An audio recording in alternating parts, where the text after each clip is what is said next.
All right, apologies, everyone. We're back. We're rolling. We're doing the thing.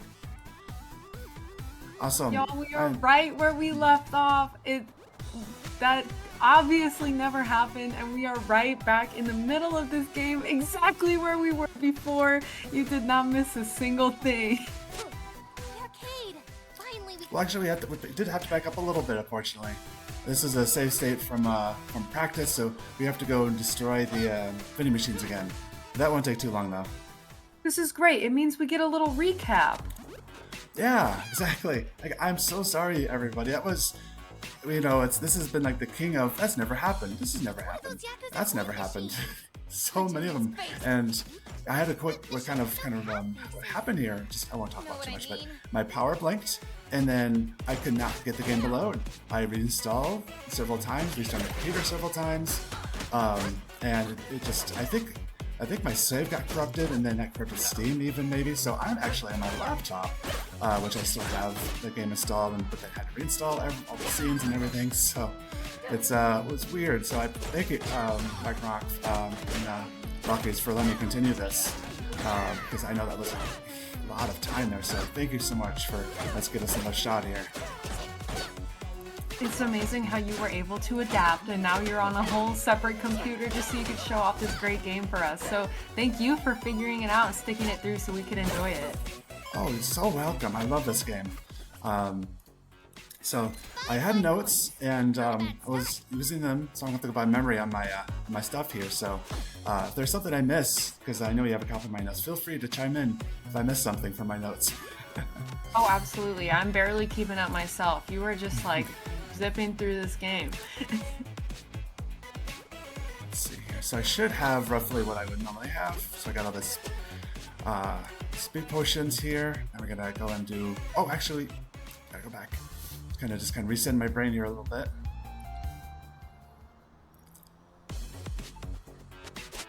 So I was kind of talking on Discord that Murphy must have heard my whole, hey, the first time I did River City Girls, my power went out on my laptop. And so Murphy's like, all right, hold my pop. Murphy really had the opportunity to do the funniest, to pull the most funniest devious lick, and did it. Yes, Murphy was very mean to me today here. Let's crack it open. Not pulling any punches. But I'm also glad I still have my almost the same recruits here, but that's okay. It's definitely manageable, very manageable. I'm also very grateful I started creating save files for practicing. So otherwise I would have started from the beginning, and then that might have been too much time, so I'm really glad I got these going. Y'all, let this be a lesson. Always keep your practice saves handy. Oh, definitely. And I had a few for actually Marathon on River City Girls 1, because there was a particular trick that if I messed up would hard lock the game. So very much, especially when you have to deal with possibilities of hard lock or soft lock. Even soft lock can be a bit annoying, but it's always important to have those for sure. Anywhere else?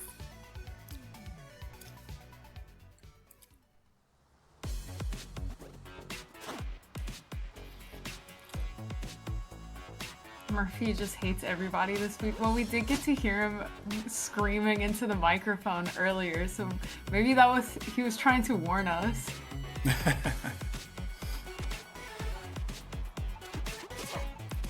Alright, now we gotta take care of the third vending machine here again.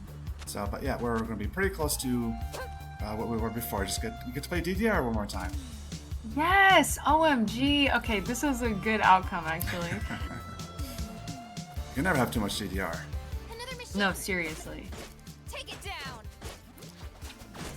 Well, since we're getting our recap here in the game, I will just recap you all on some things I was saying earlier this morning. Maybe if some of you slept in a little, I don't judge you, so you missed it. So I'm here to refill you back in.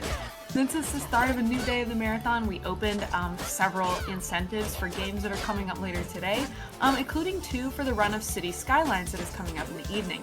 So there's 2 bid wars and 1 incentive available, so that's so many City Skylines opportunities that you have to affect this run that your donations are going to go straight towards. You have the opportunity to select the map that the game's going to be played on, and also to name the city.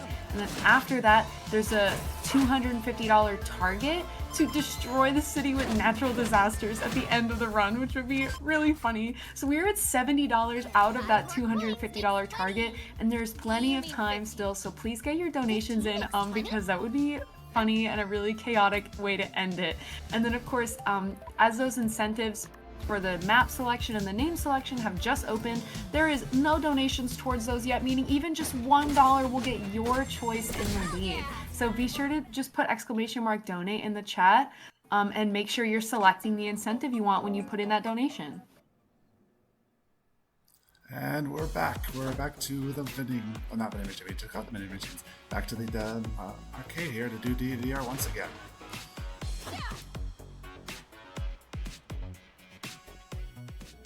You're gonna have to wait a little bit for that to, see, I was open for just a moment, just to tease you, like, oh, you can go to the door. Nope, no, you can't.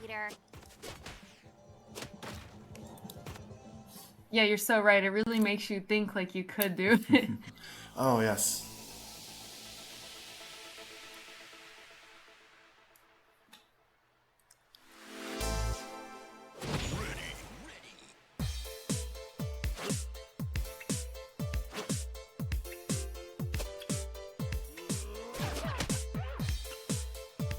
Now, actually, I noticed that with my laptop here, the button's actually adjusted because I have a PlayStation 5 controller connected, although I'm playing on PC.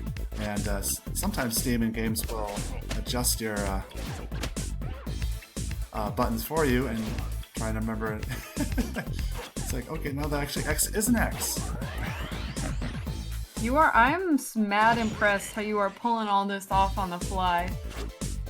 I'm so glad I had the game on my laptop, which I use for traveling and practicing when I'm away. So I'm so glad I had this. To have the ability to continue playing this game for everybody. It's so much fun. I love this game. It's a lot more juggling. It's a lot of fun. And we're right back where we left off. I'm happy about it. X is actual X. Hey, it's not like you had anything going on between the last time you played DDR and now, so why don't you have this memorized yet? That's true. I was just thinking I probably should have this memorized because I just did it, yeah.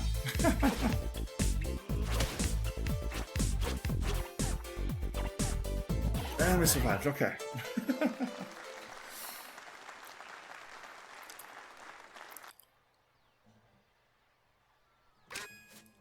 We did it! Alright, now what I was about to say before my power went out briefly, it's time to go back to the north of the Flatirons, and actually we're going here, and this is that happens once in a while. You have to press and hold the button in order to go in, and once in a while, especially autopilot, like you let go just before you're supposed to. And these are, as you might recognize, Famicom cartridges, and we're gonna buy. Actually, let's see, we have this one. We have enough for both of them. So we actually have more money in this saved run than I had one going earlier. So it's actually a little better.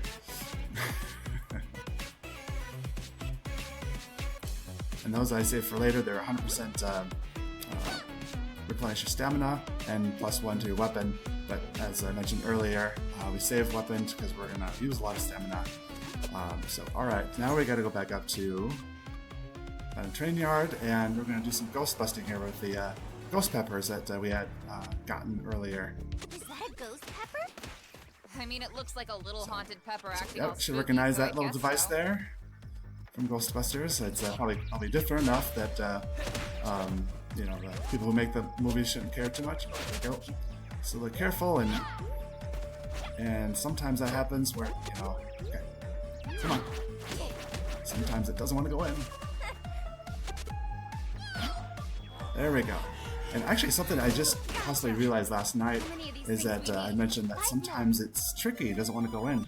And that's, sometimes like, oh, I line up perfectly vertically and it's not going in. But then I go slightly up or down, now it's usually going in, which is weird, but hey, whatever gets it in. So just something I just kind of realized that seems to be a little more consistent if I'm actually not fully aligned. Another one. They're actually kind of cute. So 1 down, 2 down, 4 to go. And let's get underneath there we go. And we don't need to carry the device from place to place, it'll just follow us, which is nice, because there's another quest later we have to carry something, like, no, you don't have to carry it, it'll just keep transporting, so you don't have to worry, because you do walk slower when you're carrying it. That something happens. If you're on a table or something and you're holding something, you'll drop it when you fall down. So fortunately, back up here. Hopefully I can pick them up before. There we go. Avoid enemies. Okay, that's almost too far though. There we go. I definitely like the sounds that they make. If you heard a yeet going on there, so Misako will say yeet occasionally. Yeah, we love a good yeet in my voice acting. Mm-hmm.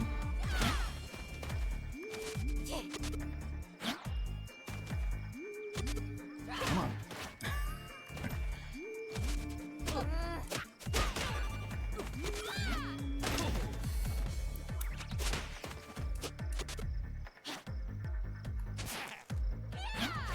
There we go.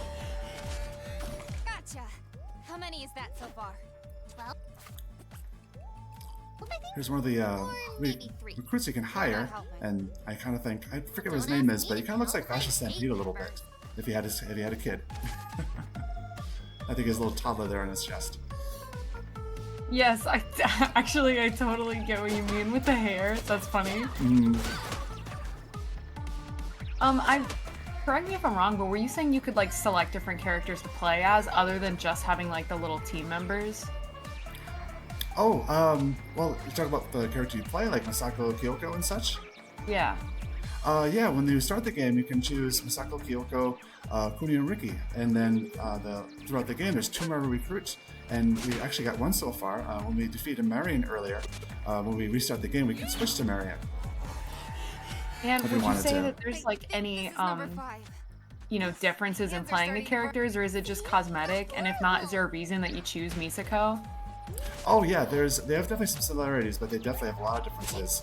They each have, it's kind of like Smash Brothers, where there's like the moves are the same, but they do different things depending on their character. And at least with me, I played Misako mostly on the first game as well. I think she's maybe the easiest to handle, but I can also usually play Kyoko pretty well. And on the first game, I actually would usually I had bid war between Misako and Kyoko, because I had practiced them a lot, so I was able to play both of them decently well.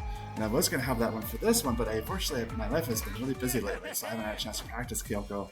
So unfortunately I wasn't able to have that bid war, because it's really fun to play Kyoko, because her main thing is volleyball, and personally I love volleyball. So it's fun when I get to play Kyoko if it wins on a bid war, but wasn't able to practice with her that much. And the Misako and Kyoko are pretty similar to. Finish this now, we go back up to the campground. But they have some similarities to the previous game, but a little bit different though too, especially with some new attacks and such. So now we got all of the ghost peppers, we turn that quest, and then we'll have the next boss here. And I believe this house is a big reference to Evil Dead. Weird, that furniture is floating. Mine doesn't do that. Seems kind of cute. The cabin in the woods, things floating around. Stop that! And this ability that I used, the one with shooting across with a backpack, can be very helpful in this room, because usually it'll one-shot these ghost paintings if I hit them. But sometimes I can even get more than one too, which is excellent when that happens.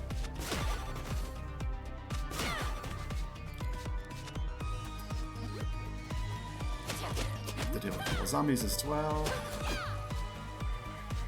There we go. So nice one-shots.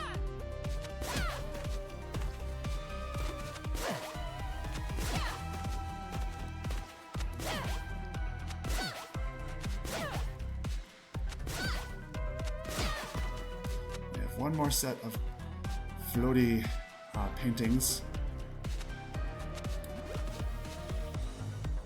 Kind of reminds me of Luigi's Mansion, like where it's like, in theory it's scary, but looking at it you're like, this isn't scary. Yeah.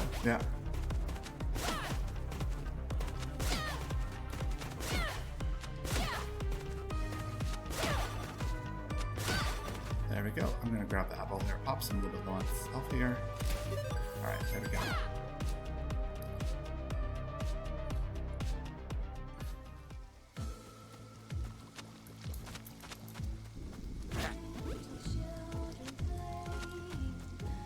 talking?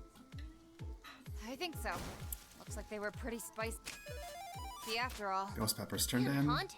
And now this next room, as soon as they're done talking, will be some more graveyards, and we have to jump a couple times, or we fall into the holes, and we can't see the holes. I think you can if you look really closely, but it's foggy, so it's a little bit hard to tell. So it's kind of basically have little visual indicators where they're at. And our HUDs are getting all And that time I glitchy. missed. I'm not supposed to All right, be able to there we go. see Gotta those. run. There we go. Oh yeah, sorry. Basically, there was those two things sticking out of the ground. If I jump in between those, then I will miss the graveyard holes.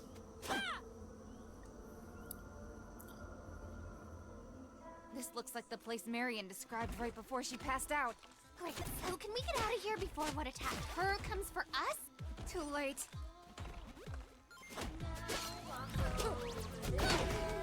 There's your vampires, not vampire, zombie marching band. I love it. Yes.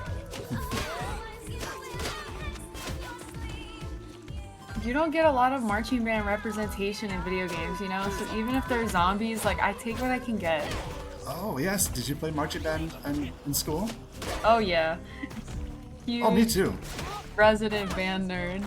Also, me too. I played all through high school and college, so very much band nerd right here. Please, if there's any other band nerds in chat, please, like, put in emojis what instrument you played. Or if there's not an emoji for it, please pick other emojis that kind of resemble the instrument you played. I second that. What did you play? I had a sousaphone. I played trumpet. Nice. Ugh, just like leave or whatever.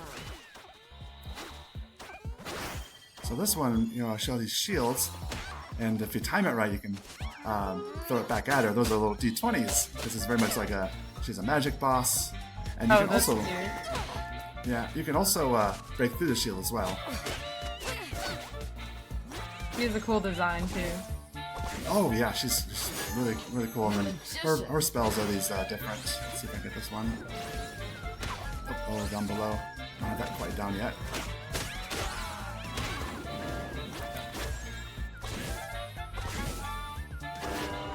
Judgment. I super hate you. Oh, I thought I was on the second stage. Wasn't quite the second stage. Something that happens where like you think the phase is done, but no, she's got like one hit point left. Sliced it. Now lovers.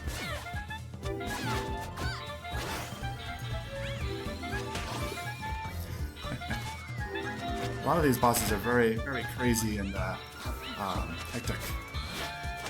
I love how the, I don't know what to call it, like the map, like the environment kind of changes in these boss fights, like the perspective sort of shifts. It kind of helps, like, you know, change the tone. Like, okay, now we're in like a fight. It kind of like, I like the way the arena changes up and there's the different perspectives of the platforms you can jump on. I think it's pretty cool. Oh yeah, definitely.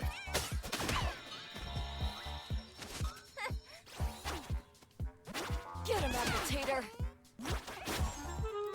So all these different cards do different spells, and some are easier to avoid than others.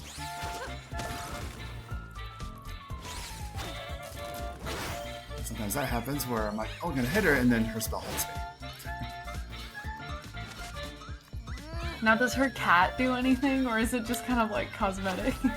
It's mostly cosmetic, but she does, like when she's in the air, and she throws down her cat, the cat can hit you if it hits you in that spot. Otherwise, it's mostly cosmetic. Judgment. Like right there. That's an attack right there. There we go. And that's, has this happen? But then there's so many things, it's kind of hard to take advantage of the attack sometimes. There we go. Prepare to die, I guess.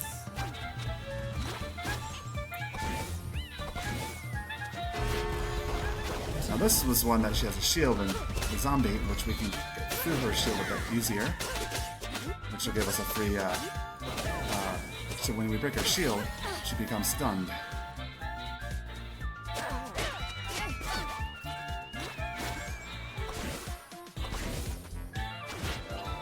The lovers.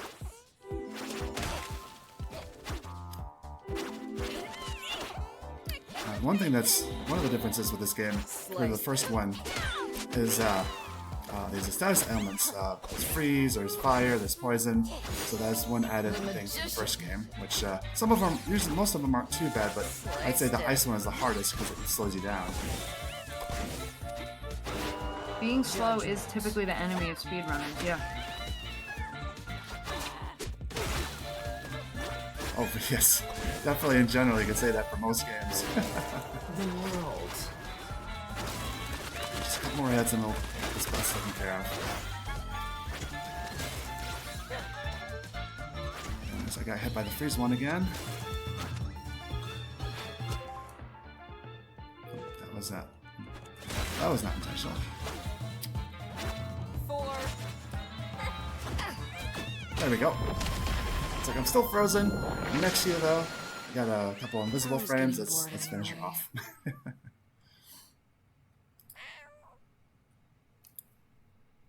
Alright, knock it off. And these boss KO like animation screen with the big green But to be background, I don't honest, get tired of that. Oh yeah, it's very cool. It's similar. I'm blanking on the name right now, but there's that other game movie, something versus the world. I'm blanking right now. It's kind of a similar look. So now we're done with Blair. We go back to the south, back into Uptown again. And we're going to take on the other character that we ended up recruiting after beating her as a boss, which is Provy. And Provy is from River City Ransom Underground, which was a fan-made game some years ago. So there's actually several elements from that game are in this. One of them is Provy. The home bases, I believe, is also from River City Ransom Underground. And actually, one of the directors of this game actually was, I think, not sure if he was the main person, but he was involved with that fan game before he joined Way Forward and created these games. I love a good little lore. That's cute. Oh yeah, it's very cool. Once in a while, once in a while he'll stream on Twitch, and he's usually doing art for like an upcoming game or something like that. But and I actually got to meet the directors, not in person, but the first game I had the honor to run it for AGDQ 2021, and they actually joined me as commentators with me when I ran it. Oh, that's so fun. Yeah, it was so awesome, and the run went really well too. I had a couple little minor things, but otherwise it went almost as well as you could have that I was hoping for. This place looks clapped. All right, ladies and gentlemen. See?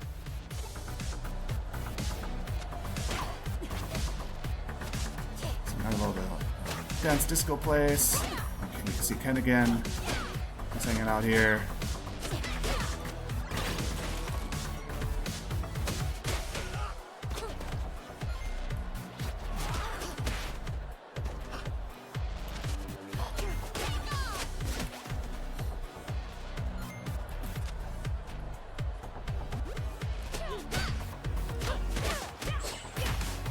That wasn't very nice. Let me hit you, not the other way around. These dancers like vibing in the background are so me. They're so jam emote coded. You see that all throughout the game. There's a bunch of NPC characters just hanging out, doing the thing. Sometimes oblivious to what's going on around them. Occasionally there'll be one. Careful here, get low on health here.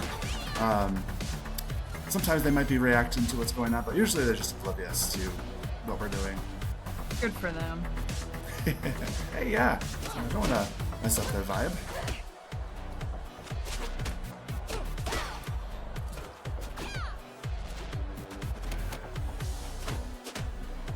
Now, would you say River City Girls and its kind of whole line of games is the main, beat 'em ups that you play, or is this a genre that you always really liked? Like, how'd you get into running this game? That is actually a fun story because typically I am RPGs like Final Fantasy and stuff like that. And I actually, for the most part, outside of River City, I'm really bad at beat 'em up games. I've always been bad at beat 'em up games. But the reason why I played this and fell in love with it was actually when the first one came out. I started playing it because as a kid, I'm not sure if you remember or played River City Ransom, which was a game on the NES a long time ago, and was also similar to this where it's a fighting game, but there's actually RPG elements, like there's stats, there's different abilities and stuff. And in that game, when I was a kid, I was really bad at that game. I never beat it. I got to a certain place and just couldn't get any farther. So, but then when I saw the first game come out, I thought, oh wow, we're gonna see girls, and it's Kunio-kun world.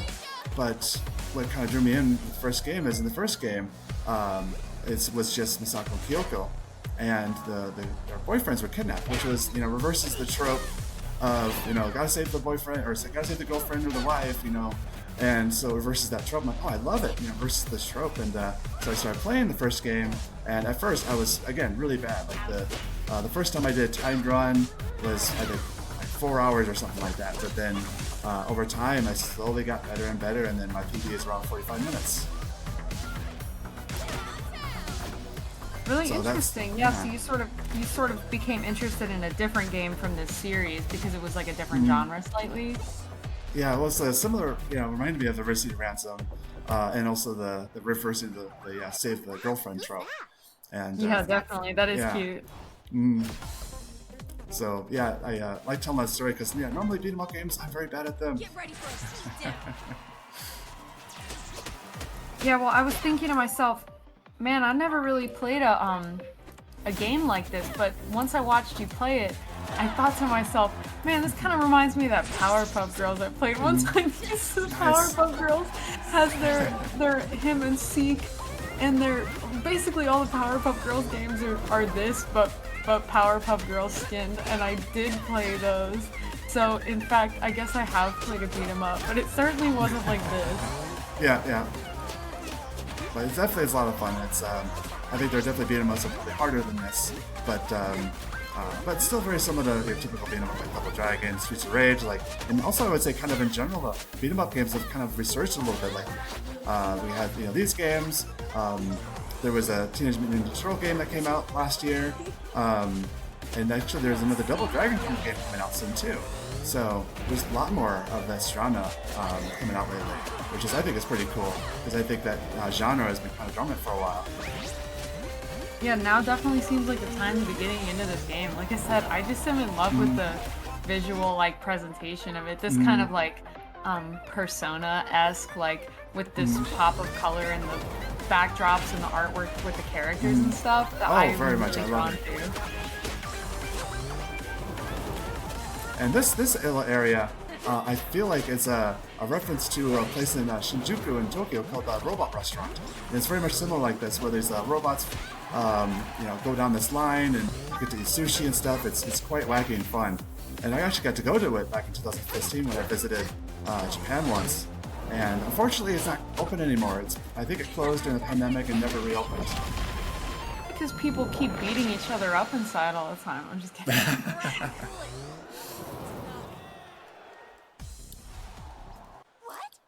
going on? And now we got Pruvy, like I mentioned, is from Riverside Ransom Underground. So if we wanted to, we can exit out of the game and switch to Pruvy. And when you have all these characters, one thing that's nice is that when you're playing a character, the other characters do get some XP, and they also get the money you get from completing quests and so on. So I'll have a chunk of money if you ever want to switch to them. They'll just have to re-eat re-eat food and get some normal abilities if you want to switch to them.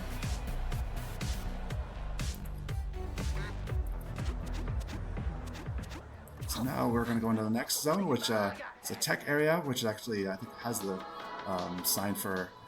No, we're good. For Technos, which I think is one of the companies involved with the Kunio-kun series.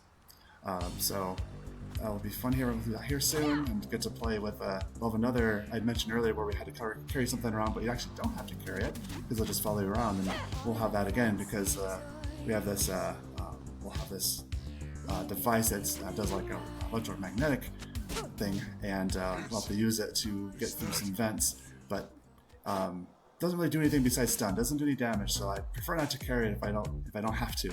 But we'll see that here in a little bit. Expensive. Don't touch any. Hello there. My name is Sono. So many fun and different mechanics. It totally keeps the game interesting as opposed to just now you're still beating people up, but the backdrop is different, Oh yeah.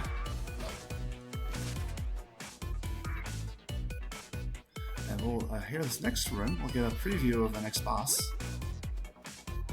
It looks like a hologram right now.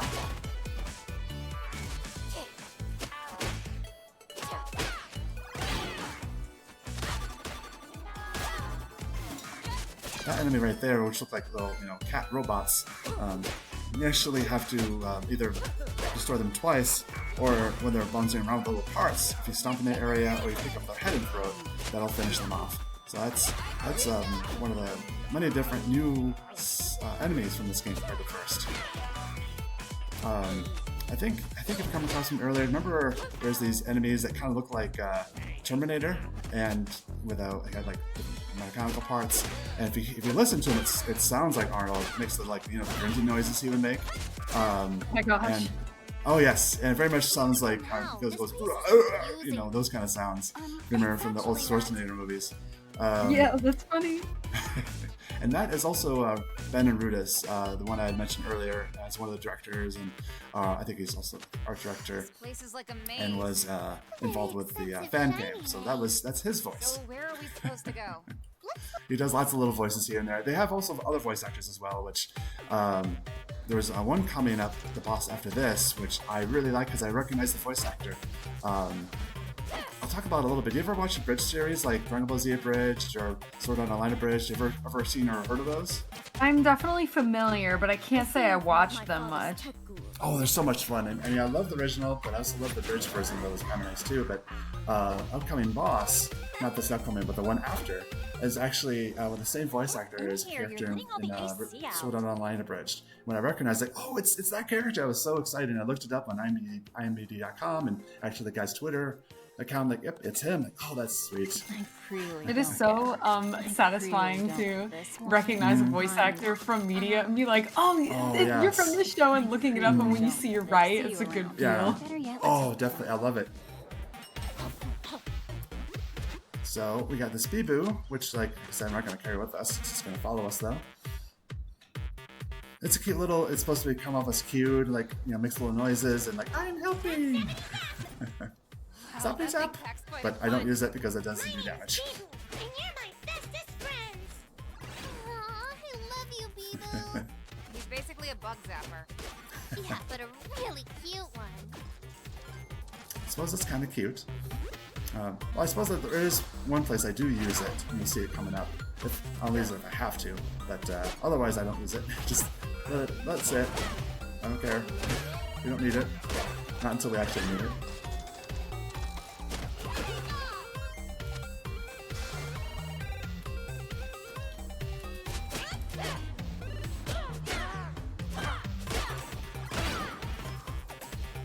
We were just talking in another run from earlier in the marathon that they had said that basically the dev team sort of did like a amateur voiceover to voice act their own game, and sort of hearing, like you said, that one of the creators voiced the character in here, it just makes you think, man, if I just created a game, that I could get a voice acting job with no experience.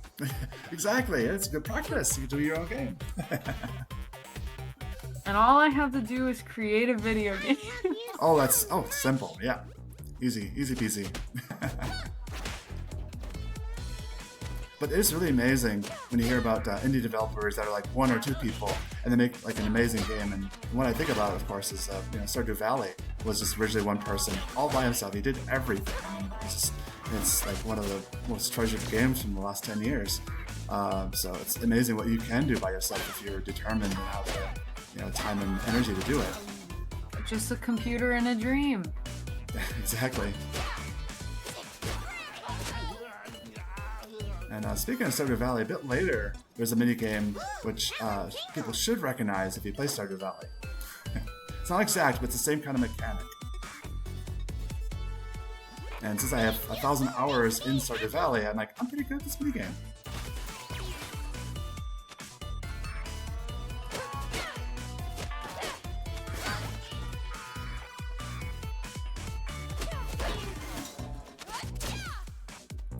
When we, with those cat robots, you gotta be careful because occasionally they will explode rather than just dissipate when you, stomp in their area. Very rude of them, honestly. It It is, I know.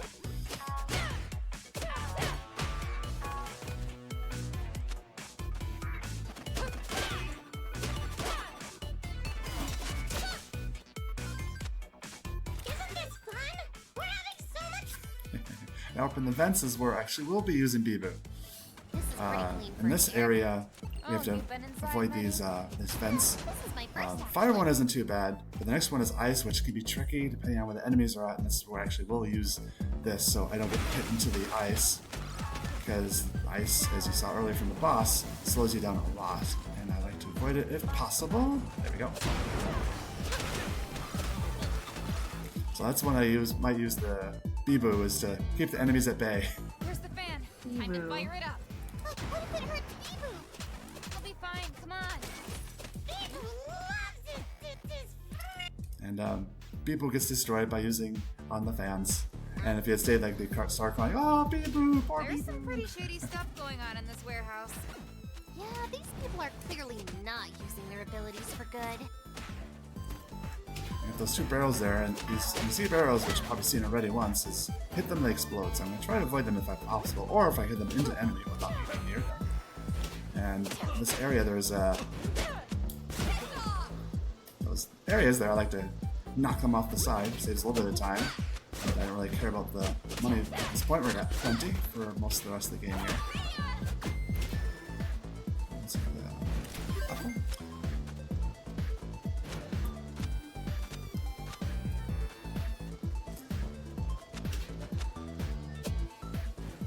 So up here we got another time we have to wait a little bit for a dialogue to finish before we play the next minigame, which we hit some chess pieces in a certain order while avoiding some Just enemies. computer nerd fantasy stuff. Try to ignore it. And try not to fall into any death traps. That too. That must be the computer. Like that. Wait, we passed I like love it. 1,000 computers That was perfect so far. timing, wasn't it? What makes you so sure that's the one with Sabako's code? I would have hunch. Ah, just missed. It shrunk us. Where are we? We're inside of a computer. Alright, hit these in certain order. We gotta start over. Avoiding. Oh, there we go. We got one more. There we go. Oh, that's one of the fastest times on that little mini game. That was really fast. Sometimes if they don't go a certain way, it can sometimes take a while, especially if you hit them out of order. You have to start hitting them again. Great. I hated being shrunk. Yeah, that seems like something you could do like once in a series and then There's a fourth wall break there, or part of it. It's like, yeah, that's sort of a mechanic that you can maybe do once in a series, but it gets old after a while.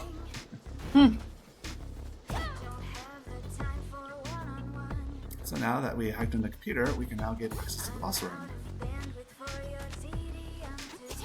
Earlier, if people were watching, I bought a bunch of, I think it's not boba tea, but a bunch of food because in the boss, we're actually going to be at a point we're going to be Biosphere place? taking damage intentionally, and we need some food to replenish that. Was that all the turbo juice? We have used a bunch of turbo juice, but there was actually in this zone we had bought some food replenish, and I like to stay up here because those lasers down there are kind of annoying. So I like to wait for them to come up here, so I don't have to deal with it. So come up here, come on. That should be it. Yep. One more room, and then we got the next boss. Up we go. I wonder how high up her office is. Hopefully not very high, because this music is lame. Totally. But a little catchy.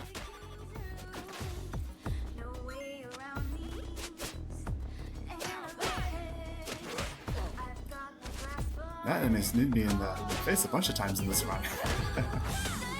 That happens though. The elevator is not an optimal place to fight a bunch of thugs. Yeah, even one this spacious.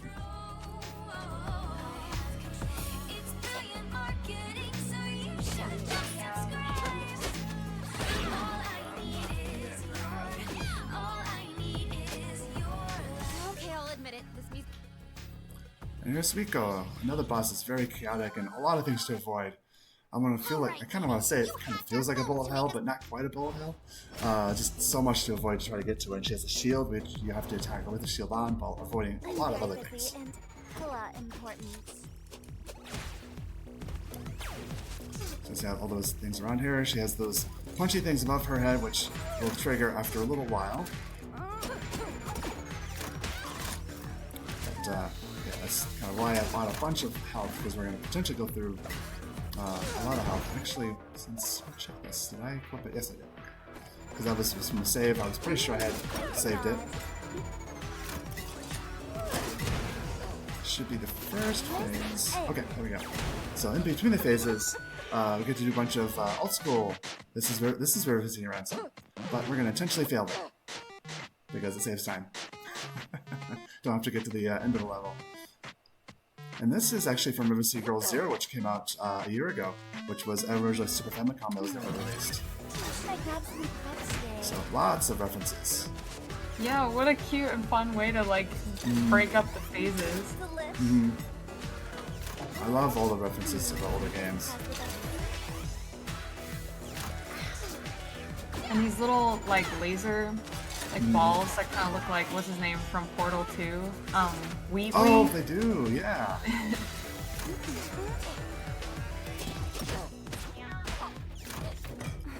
One of the other colors.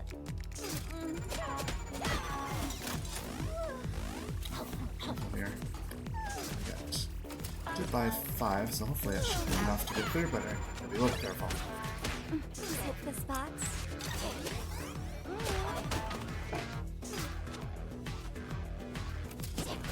Don't have time for this. So a lot of running around, and not very much time to do damage. We have to avoid these things again.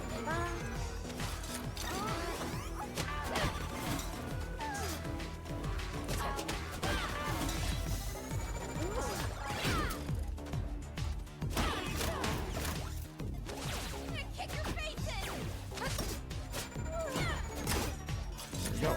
That should be the next one. That's gonna be enough. So now I'll have 3 to go through, or I should say 3 to fail.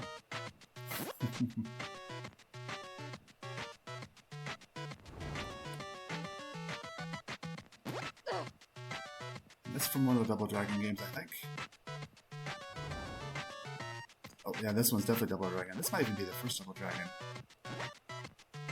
Way old school from the 80s. And that's why we buy food. And oh, actually I think I bought a little bit more. Okay, I think we should be good. As long as we're a little bit careful, we should be fine. Snacks. And every time phase, it adds another layer of things to avoid. And this one thing that avoided is those 4 rectangles on the ground will occasionally electrify. Yum. Pumpkin spice. And sometimes enemies will take a big chunk of health. And you can eat the food while you're doing the things. There's a quick eat. But sometimes you want to make sure you hit the right thing, especially marathons.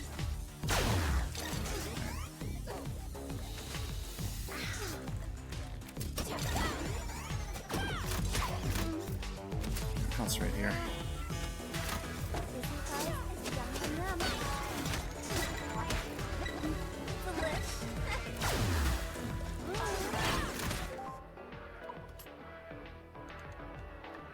And the speed juice does replenish some stamina as well, which you can use that in a pinch if you have to, but try not to. It doesn't replenish that much, and then in boss phases you don't necessarily want the extra speed. Fizzy fuzz.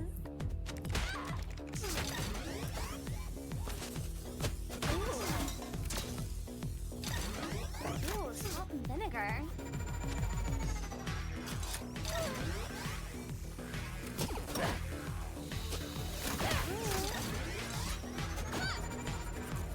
Just hit the spots. A little bit more. A lot of damage there. Okay. Game.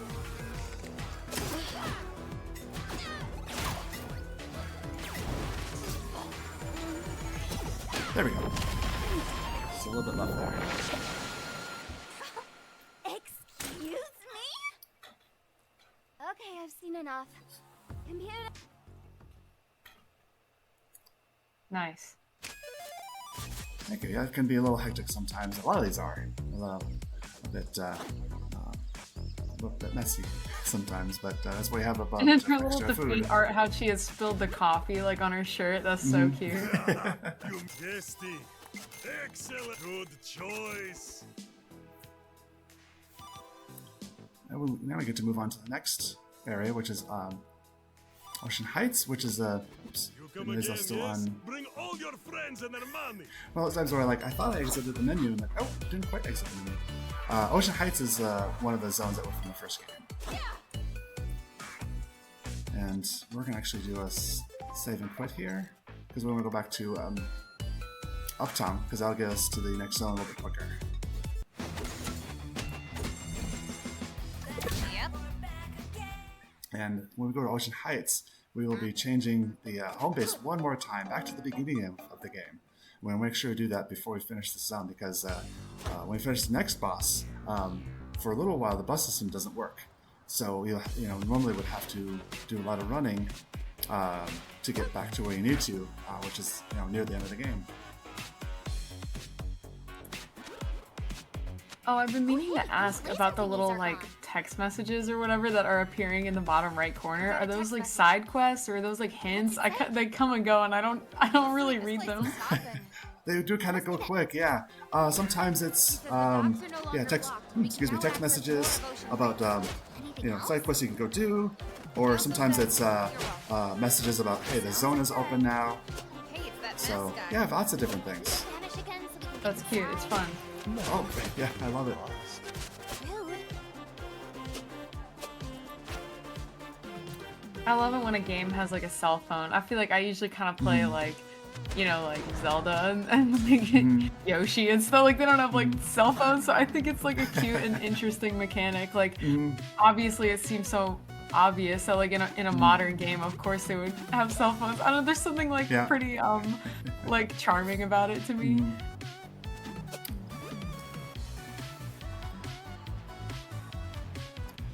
And this is actually, we're gonna go and do what I mentioned. We're gonna go to the beginning of the game and change the home base. And we're gonna take a little side quest to get actually a type of item which will help with our weapon using. But first, Kyoko's house. And yeah. There we go.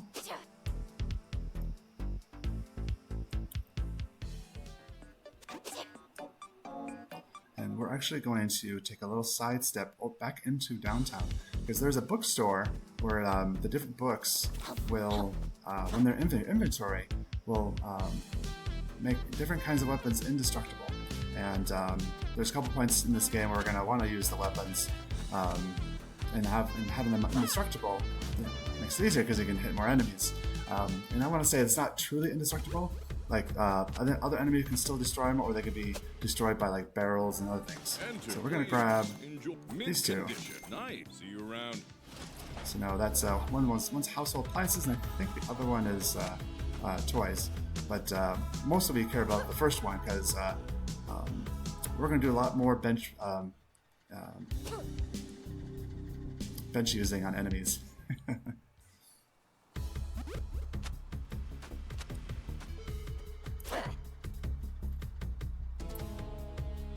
going to take one of the best stops back over to Ocean Heights and continue our quest.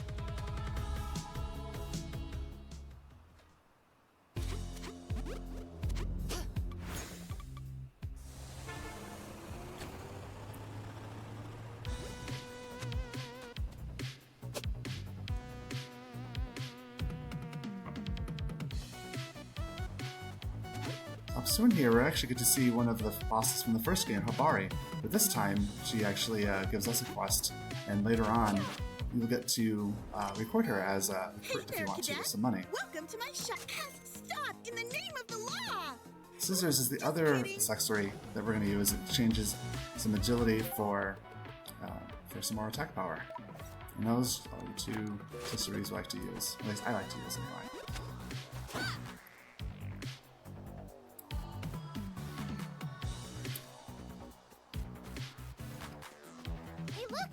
the first game, Habari was the boss of Uptown. And she was definitely an interesting boss, that one that has a lot of skill, but a little bit of luck there too.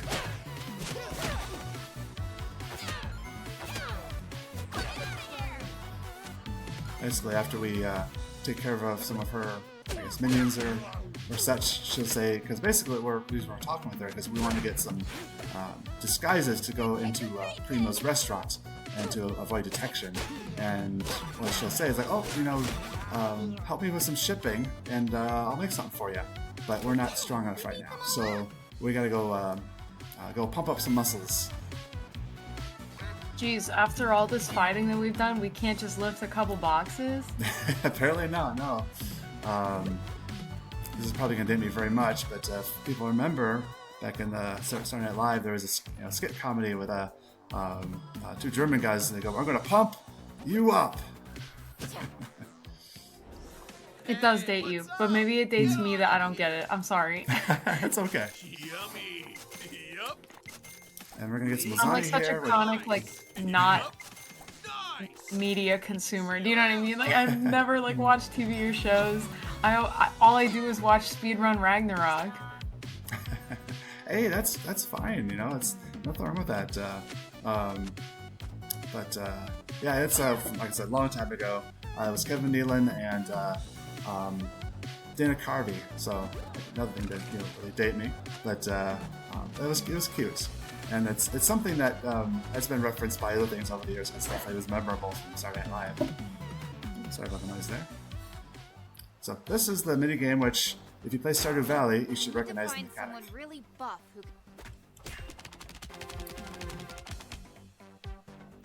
Oh, there's a parade. I love to see it. Parades are normally fun, but in this game it gets in our way. Do you play Stardew Valley? Oh man, I mean, I've maybe played it a couple times. I used to play it co-op with my friends because they were the big like fans. I always just like, I don't know, went fishing and then went to bed.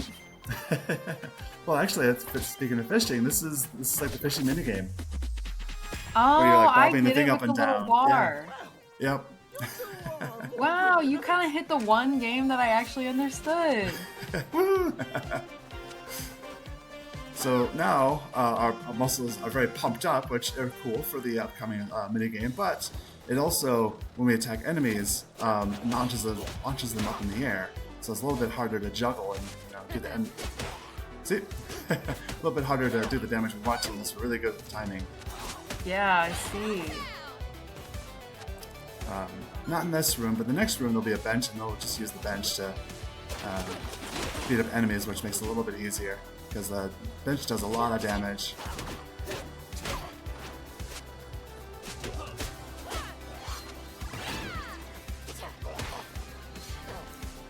So yeah, cute parade, but kind of gets in the way of our view a little bit here.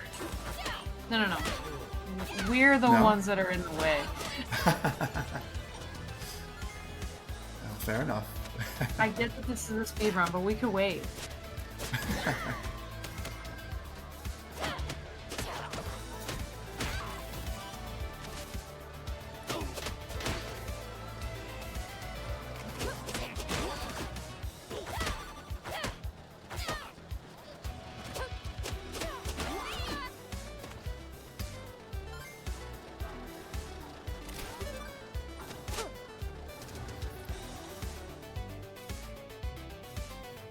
Now, well, we can use that bike too, but the bench does more damage. So, less hits. They still pop up when we hit them, but a little bit more relaxing and low key. And also a big hitbox with the bench. Low key, blunt force damage using a bench. Pretty casual. Nothing to see here.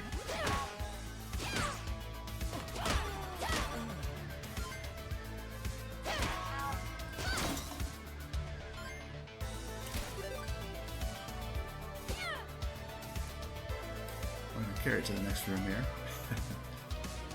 Because we can. I was gonna get knocked off there. And I mentioned that the benches are indestructible when we use it. but it can still get damaged by other things, and other enemies and obstacles and such.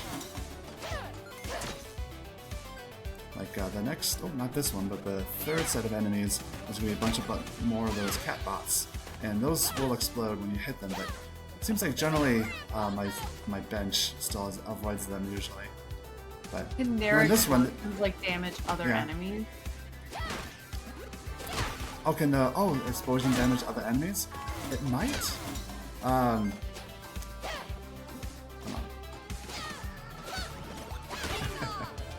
Not enough big hitbox.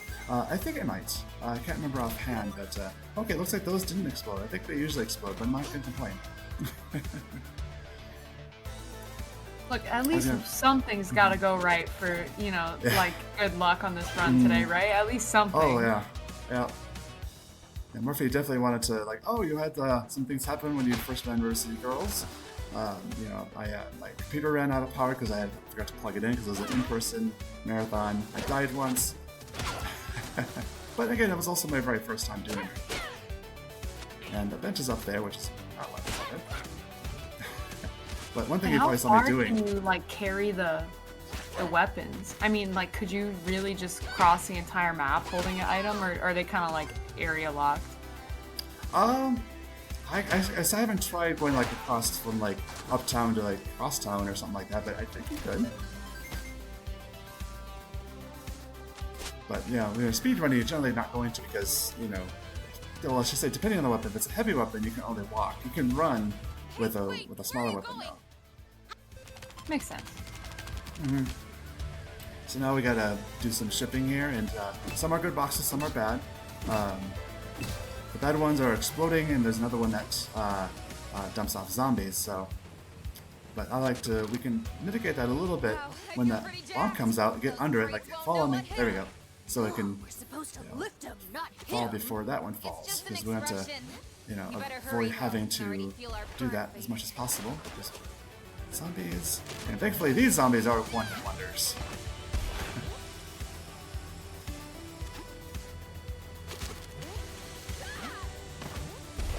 We got one more. That's one more things with zombies. Oh, that works. Thank you. Right next to the zombies. We did it! Ah! So now she will make our quote-unquote costumes, which are, you know, very good, which you'll see coming up. All right, I'm looking forward to it. These Like masks you won't be able to super tell weird. it's Misako Kyoko. Not at all. It's good. They're gonna look We're about to completely find out. different. I wish I I'm not even gonna be able to play them because it's like this is Misako. I can't tell.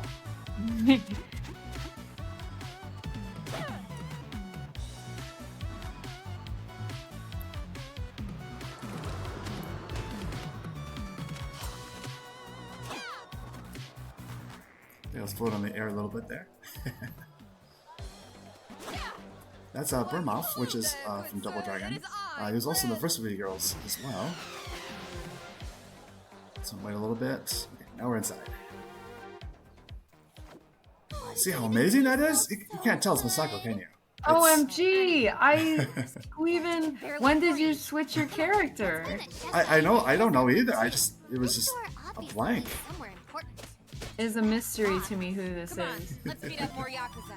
One of them must have Folks, if you're looking to perform a costume change of your own, you know Speedrun Ragnarok has got all new merch this year. So in addition to all the favorites from previous years that maybe you haven't scooped up yet, if you were waiting for any excuse to you know, finally go for it and pick up some merch, so we've got all new designs this year that are super duper cute. We've got tote bags as well, so a few new items that you could put those cute designs on. Please check them out. There's tons of colors, lots of sizes. Just put exclamation mark merch in the chat. nice if these things worked on more than just one door. Very nice segue there. Hey, anytime there's a costume change in the game, you know Mug is gonna talk about the merch. Again. Nice. Hey, you! Are you that famous? Basically, we had to do with our heroes get these different key cards for the different rooms. First two we had to get from an enemy. The third one was from this little chef assistant. Last key cost. It better be. All right, time for Primo.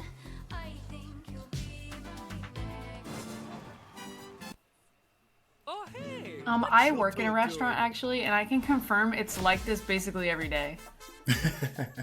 Nice. Lights, camera, action! So I mentioned earlier that this voice actor for this role is also in Sword Art Online Bridge. He was General Corvats of the Liberation Army, and kind of like a Spanish, accent. That's cool. I did watch the original anime, so I am vaguely Nice. familiar with this character. Yeah, he was remember the scene where Kirito comes out with the two swords? It's that fight. That Yes. general. Yeah. It's tougher than I expected.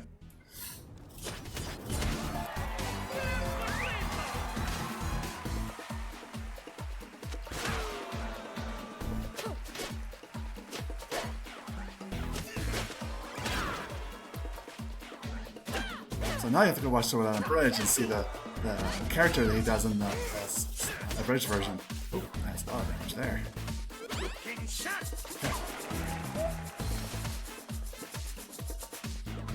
He kind of has like Guy Fieri hair going on. I like it. Oh, yes.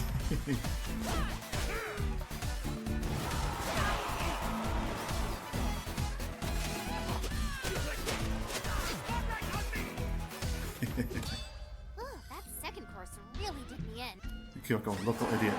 Alright, here's the, it said on the screen there. So this ability here, he does at least twice. Once in the beginning, and once he will do in the end, no matter how you do damage to him.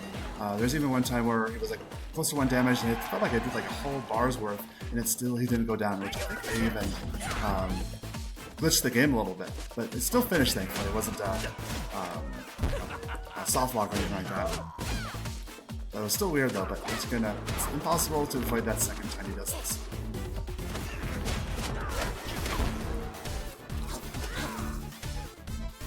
Alright, see, there we go. But even if I had done like a big damage, he would have still done this. As far as I know, I haven't known of a way to get around it.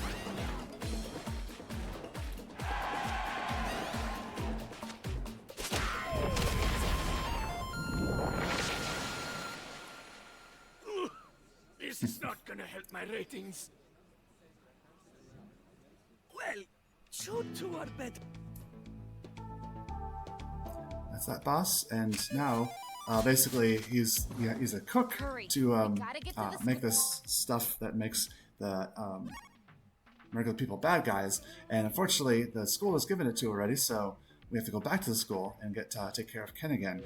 And this is where I was really glad that we had saved back in the beginning, because the bus system is closed, so we don't have to run all the way back. We just quit out. Oh, I see now. You're on. Otherwise, then yeah, that would have been at least a minute, if not 2 minutes. Hurry. We gotta get to the school before all the other students' minds become chili-infused mush. We need I to... thought I did. One thing kind of cool is like there's a storage, and so if you buy more than you have in your original storage, it goes in that little box there, which I think is I nice. don't like it anymore. Which I'm kind of glad I had a couple extra there, because I used a bunch there in the pre-number boss. So now, but once again, back to the high school.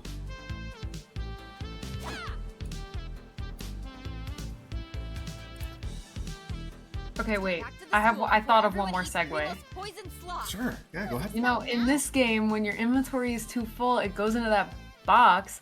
But if your inventory is too full in real life, you could conveniently store some extra items in this Take This tote bag that is one of our available prizes today. So as I said earlier this morning about the prizes, is that any dollar amount donation that you make today is going to enter you to win all of the great prizes that we've got available to win today. One of which is a tote bag with the Take This logo. So I was just bragging on our Speedrun Ragnarok tote bags that we have available for sale, but one that you can't find is this Take This bag. So that can only be yours if you donate today to get entered to win that prize. Very nice segue. Thank you.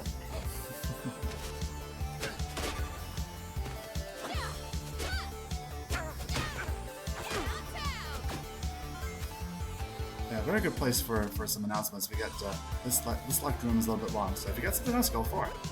Sure, yeah, I'll keep talking about Take This actually, is in addition to that prize that they so kindly donated for today, later this afternoon you can look forward to an interview with them. It's going to be the RPG Valk's own Jen, who's going to be doing an interview with Take This.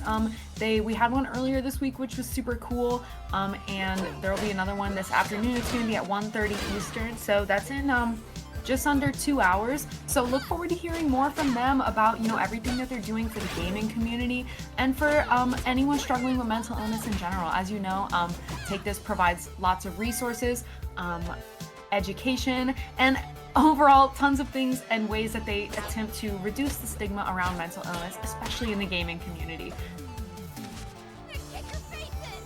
So we get the last group here, and then we'll get to go into high school and take care of Ken again. It's really apropos that in this Speedrun Ragnarok, in the year of the Barbie movie, that we'll be going toe-to-toe with Ken. Oh, you're right, yeah. Very well timed. Which, great movie too, have you seen it? I did. I finally watched it probably like last week. Nice. I finally did get to see it. I really enjoyed it. Awesome. I got to see it with some friends at a break back in July, so that was a ton of fun.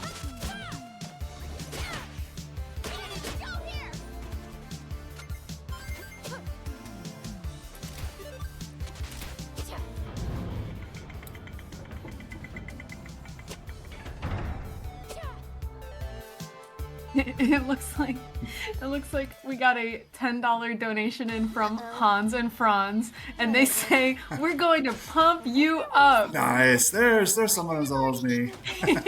And they did put those $10 towards an incentive that we've got going for later tonight, which is to play the Path of Pain during Hollow Knight's 107% run at the end of the day today. So thank you for your donation, and that was the first $10 collected towards that $200 target to get the Path of Pain unlocked for that Hollow Knight run. So thank you so much for that. Thank you so much for the donation. Thank you.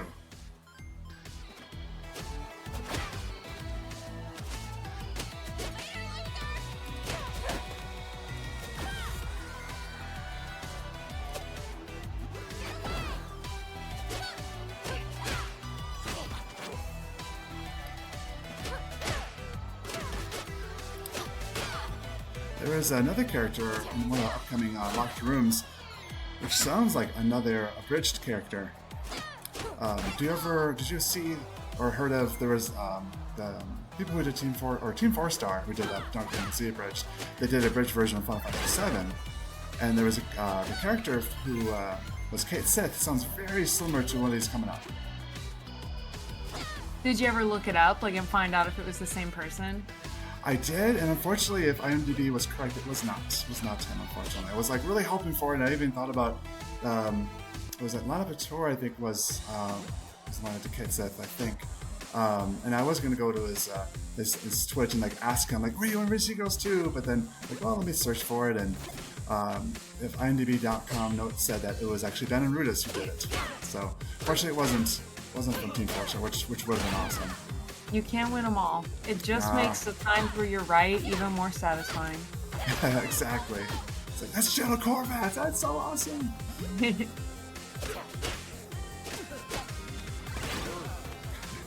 One of the jokes in the joke that kind of started at the beginning of it and was referenced in that episode was what's a tactic? Group up and hit it till it dies. And that's what General Corvat says in that scene, which from the anime, that's kind of what they do. They just kind of run in and attack the boss and start dying. That is, yeah. I mean, hey, that's a tried and true strategy. Exactly.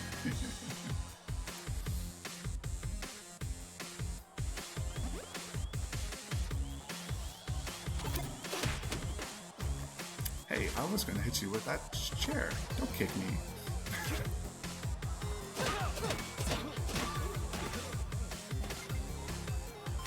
That's what I wanted to do. Oh, one thing I'll say, I'm pretty sure Ben and Rudis is a big wrestling fan, so a lot of wrestling references and stuff from wrestling stuff, like the chair. Yeah, definitely the chair, but even I think the bench would totally be like sort of a reference to this concept. Oh, very much so, yeah.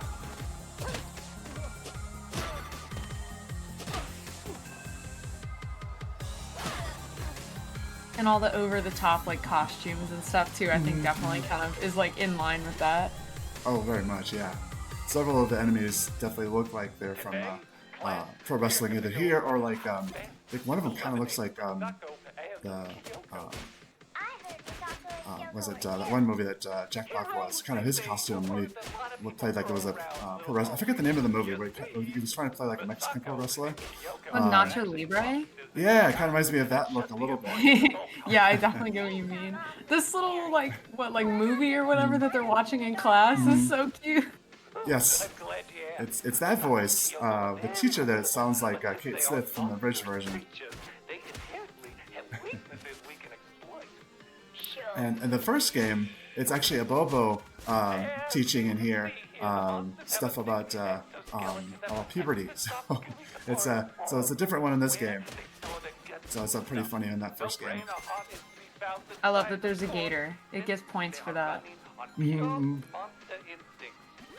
can I use to break through their exoskeleton? Coming in hot with the right question. There are many ways to break through their defenses. Oof, little too hot. You can use a myriad of varied methods. If you can't run and have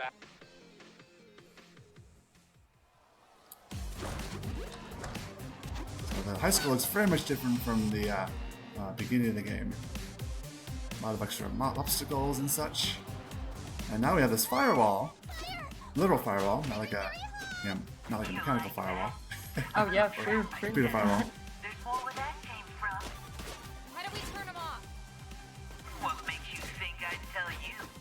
Because you can't stop talking about how brilliant your dumb plans are? Okay, but that's not why I'm telling you. I Ken's just want to very give you a fighting chance. What an idiot. They're powered by the boiler room. Ken is basically as smart as the two main characters. Yeah. Ken wins again. I hate that guy. I'm sure most people do.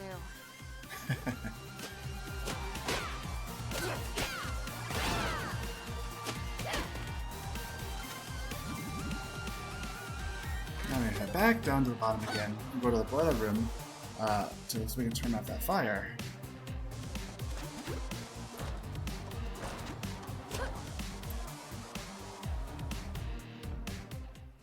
today, class, we are going to go over how best to eliminate.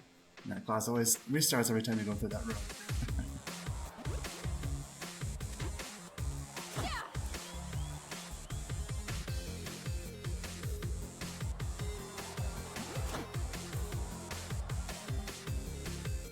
I think they just have it playing on loop, you know, like Disney movies and like the dentist waiting room. Oh, exactly, yeah. You know, I'm not sure if they referenced it intentionally, but you know, the schoolhouse kind of really beat up. Reminds me of the game that came out earlier. I mentioned earlier, they called it River City Girls Zero, which was actually not here. It was a River City Girls Zero, which actually was a release of an unreleased game from the Super Famicom. It was Kunio Tochi no Banka. And actually, it was the inspiration for River City Girls because it has the ability to play all the original 4 characters in that game. And very beginning of the game, I think it's Kunio or Ricky's high school gets destroyed. So it kind of reminds me of that a little bit. Not sure if it was intentional reference or not, but which could be because there's definitely several references to that game in River City Girls too. Yeah, I was gonna say, after everything we've like witnessed, I definitely wouldn't put it past this game for just about anything to be intentional. Oh yeah, definitely. There's so many references throughout the game. So we got these 4 little dials we gotta put in. The bottom 2 or middle 2 goes to the left, and then the outer 2 goes to the right.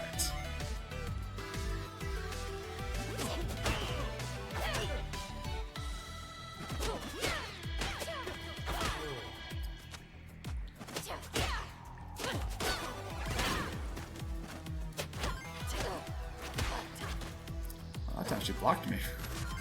That wasn't very nice.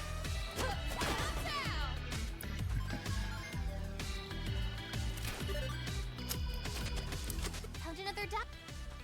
I wonder what this one's named. Aw, be nice. He's probably just lonely. We got another dial. You sure as shoot did. Oh, Thummy is impressed. Now go on ahead and attach that thing over there to this thing right here, and we'll be in business. So we got these 2 more after this, so if you have any donations or anything to talk about, feel free. Sure, yeah, I'll update you all on a couple of our incentives that we have ongoing. So like I said, we have that run of City Skylines coming up in the evening. So there's 3 outstanding incentives for this game.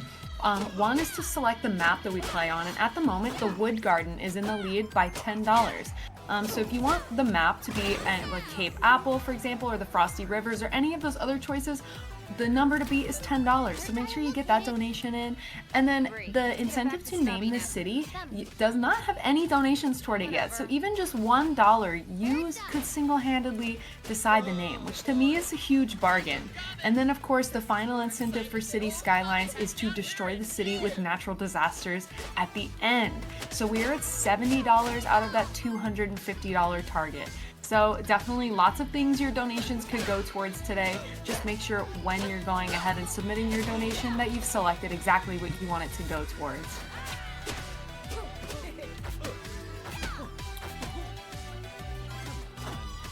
One more dial, and we'll get to go back to the roof. Sans fire. This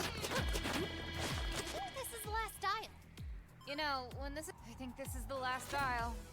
It's over. I think I might actually miss Thummy. Really? No.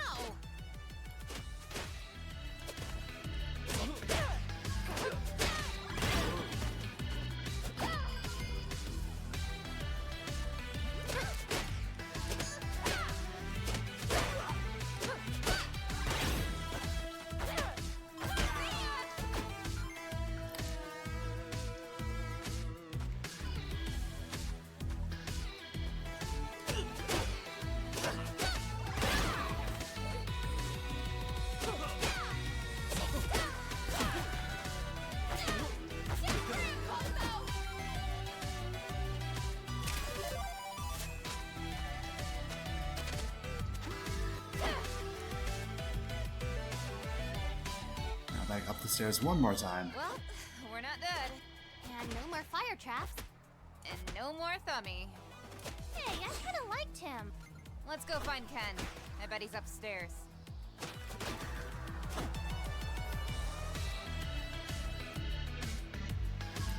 And when we go and see Ken, he's going to be very similar to the first time we fight him, but it's a little bit more complicated. We don't have the seats to hide behind like we did last time, and he'll have those twins that were with him. If you remember at the very beginning of the game, we got expelled from the class. He had two guys with him, and we'll have to fight them two at the same time.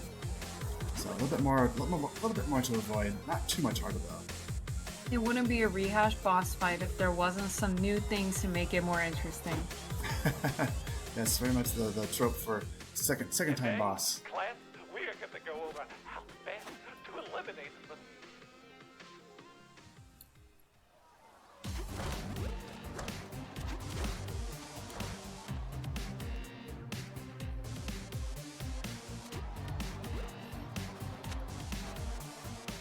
And also, this is probably, I'm sure, a reference, maybe other games too, but a lot of bosses in River City games are on roofs of schools.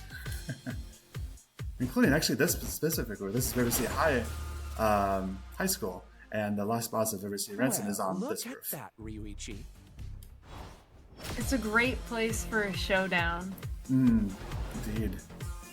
Yeah, I love his intro for this fight, how it's so dramatic.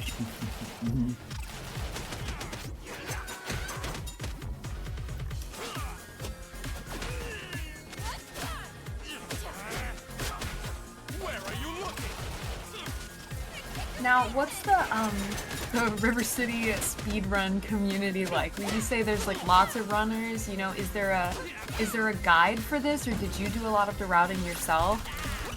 There isn't too many people playing University Girls 2. Maybe there's one guy, and that's how I got a lot of my current route I got from him. His name is Paul Knives. He's really good at these type of games. In fact, I think it was AGDQ last year where he actually had a 2-on-2 race with a recent Turtles game. And him and his friend won, so very good at beating up games. Awesome, yeah, so it's definitely like a pretty untapped community, pretty like tight, small and tight-knit. Yeah, there was a lot more people playing the first game, but one thing I did with this was that before I looked at what he did, I did try to route it myself, and I was relatively close to what he did, so I was really happy about that, because that's the first time, you know, the speedrunning a game where I try to figure it out on my own first. Yeah, absolutely. And would you say, I know you said that the run for the first River City Girls is a lot shorter than this one. Would you say it's because this run maybe just hasn't been like most optimized yet, or is it just a longer, like a harder game? Oh, it's much longer, harder, for sure. Like first time you play the first game, maybe like 3-4 hours casually. First time you play this game casually, it'd probably more take closer to like 8 or 9 hours. So it's definitely like 2 or 3 times the length of the game. Ken is finally defeated too, so that's nice. Hey look, Ken dropped another one of those emblem thingies. So next is another side quest. Well, not side quest because it's not optional. We have to go and there's a bunch of people that we came across throughout the game tied up, and there's bombs, and we have to go save them, or else these different people will die. And mostly it's like NPCs and people come across, but there'll also be one boss we have to go that we defeated earlier that we have to go defeat again. And one thing we're going to do, because I accidentally ate a book during that fight there, which I'll need for later, so we're going to get that again. Extra hard now. Looks like And it's actually the one that makes the benches indestructible, because I'll make then a little bit later piece a little bit easier for me. Because that's unfortunate. Like, you can eat these books, which is cool because they actually do give a nice boost to your just like other food, but you're not able to have the weapons indestructible anymore if you eat it. Eating books. Oh yeah, it totally makes sense, doesn't it?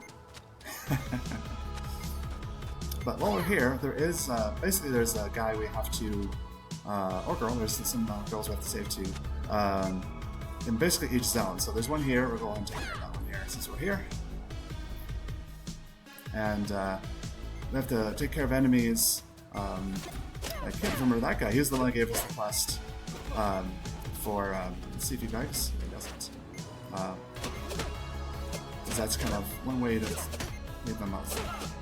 Leave us alone. Let's see if he... Yep, there we go. Perfect. Sorry for the noise there. I might have to hit him again because he only begs for so long. And it takes a while to untie all the ropes.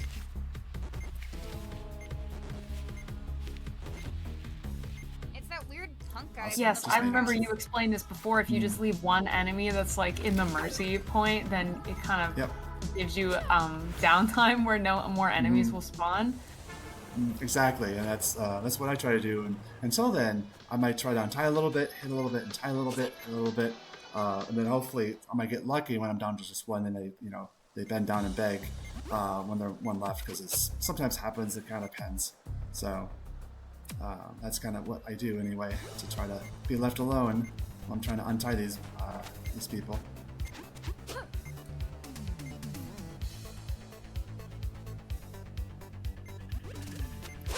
And this guy here, we actually didn't see in this game yet. He was in the first game though.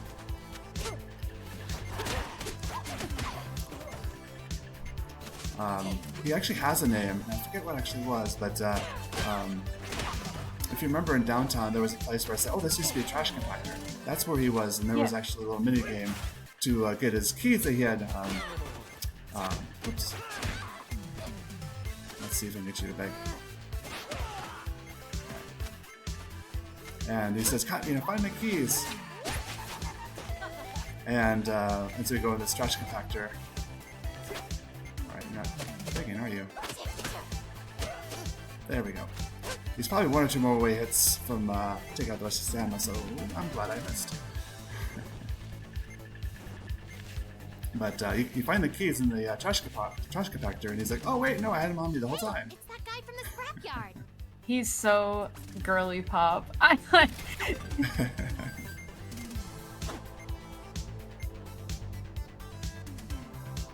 So let's see, 2 down, 4 to go. And then we'll be going to the last zone, the Sanwakai Tower, to Nice. take on Sabu.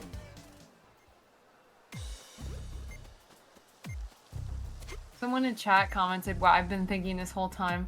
The loading screen where Misako and Kyoko are kind of like boxing is so cute. Yeah, it was in the first game too, and the loading screen in between. It really, I mean, they were right to bring it back. It had no notes, like.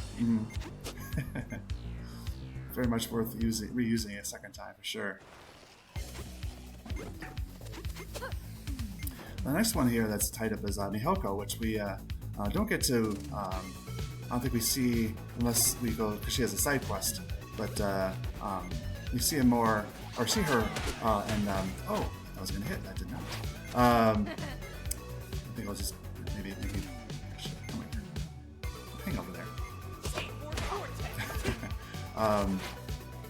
We see her in the Ocean Heights in the first game. But in this game, she's here. In the first game, she's very much into dogs, but she switches to cats. And she has a side quest for you to find all the missing cats.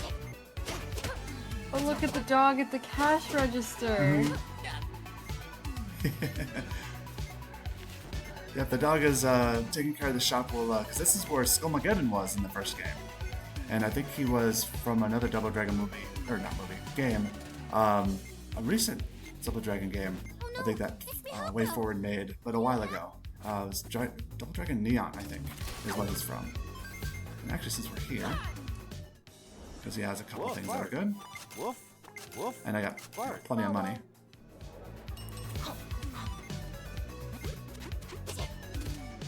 And I think with this much money I have, I might not have gotten the noise statue like I did when I was first playing before my power and computer went haywire. So let's check to see if I did get it.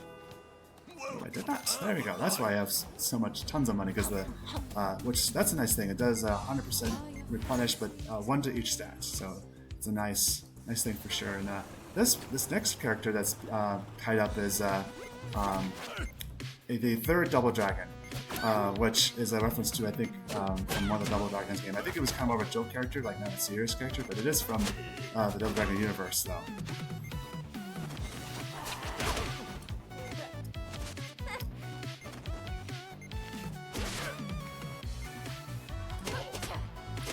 Okay, there we go. I was worried it was going to be close to death there, but this should be enough time for me to finish this off.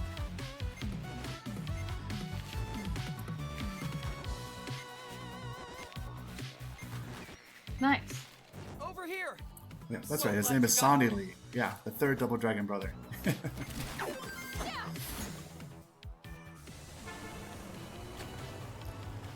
And speaking of Skullmageddon, he is the person who's tied up in this one.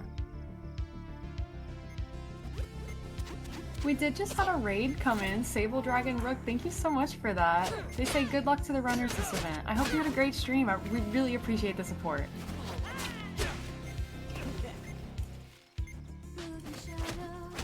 So yeah, thank you so much for the raid. Oh yeah, no, I liked the skeleton guy from earlier. I'm glad we're saving him. Oh, he's cute, yeah. And if I remember right, in Double Dragon Neon, he's actually a boss or the final boss in Double Dragon Neon, I think. Good for him. There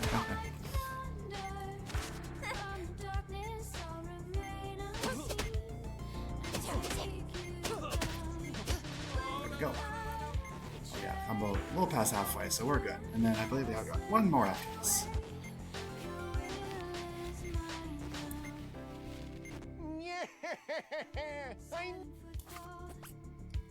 And Kuniko is the one I mentioned is the boss from earlier, so now she's tied up by the bad guy. So we have to go save her, even though she was a boss. Not even the bosses are safe from other bosses. Nope. I think they even comments like, why are we here?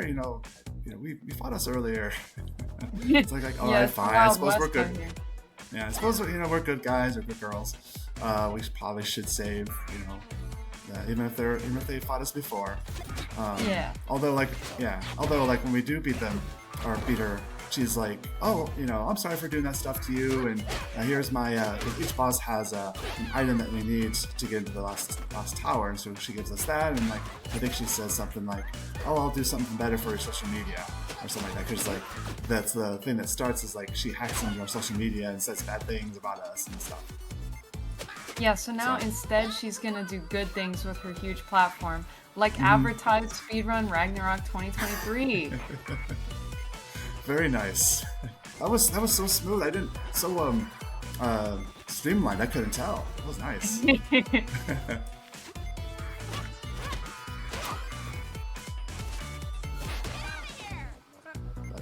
That one died, but I'm just about done, so I should be good. Should be. Come on. Oh, just made it. Oh boy. Hey, it's you two.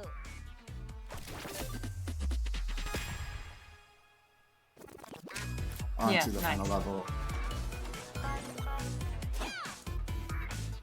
But there will be one thing we have to do before we go inside the Sign Light Tower, and that is why I rebought the book, because we're gonna have to take out a helicopter, and a bunch of enemies will come out with bombs, and I have to hit the helicopter with the bombs. And it, at least for me, it makes it easier if I just use the bench on them, which you'll see here. And got one more speed boost. Oh, looks like I got one more after that. I'm gonna use one more. I don't think I'll need to use one more for the rest of the game here. Either way.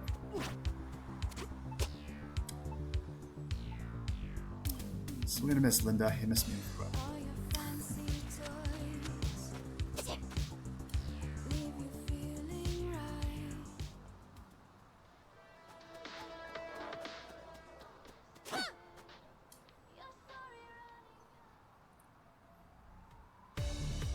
This is it. The final battle. You ready for this? Not really. I'm tired and my feet hurt. You?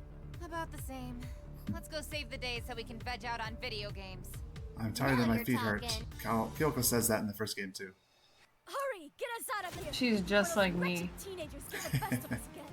Do what the lady says. Hurry up. We can't let them get away. Attack the helicopter. Easier said than done. Let's go save the day so we can sit down. So real. And play video games. These bad guys come out 2 at a time, and right now I'll do both. But when we're near the end of the first phase, I'm gonna save up to 4, and you can't save up to more than 4 because they'll start disappearing. And then the second, third phase will be a little bit harder because the helicopter will start sending out missiles to have to dodge, which makes it a little bit harder with the bench because I can't run with the bench, but I want to keep the bench though. So basically every time you can tell when the bench is going to come at, or not bench, when a missile is going to come at you, and as soon as if you start walking, as soon as you hear the noise, you can miss the missile. Okay, just a little bit to the left, so we're gonna get 4 bombs.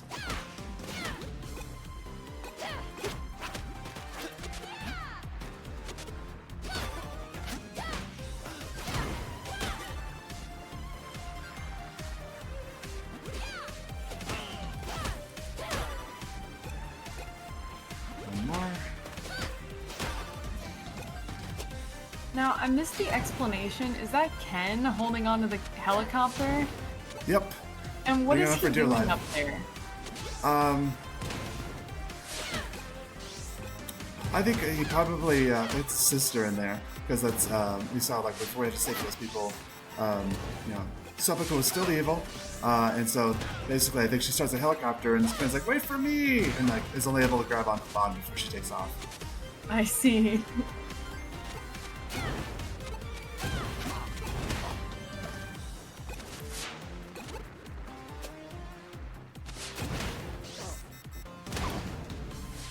So these bombs don't hurt too bad, but you don't want to hit them too much. I almost caught in the corner. But if I move as soon as I hear it. Oh, speaking of losing the bench, I lost the bench. I got hit by the missiles, I think. Oh, that's okay. Rip bench. You'll be missed. Just have to group them up and do them the old-fashioned way.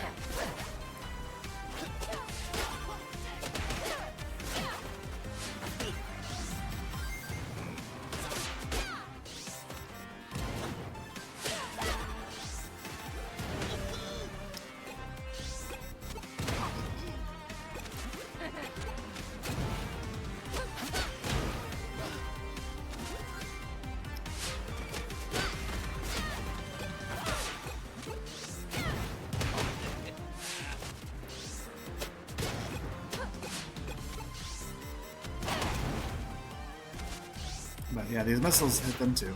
So they definitely care about their minions, their henchmen. Yeah, totally, right? If they couldn't have been bothered to turn friendly fire off. Yep. It's usually set in the game. It's not that hard.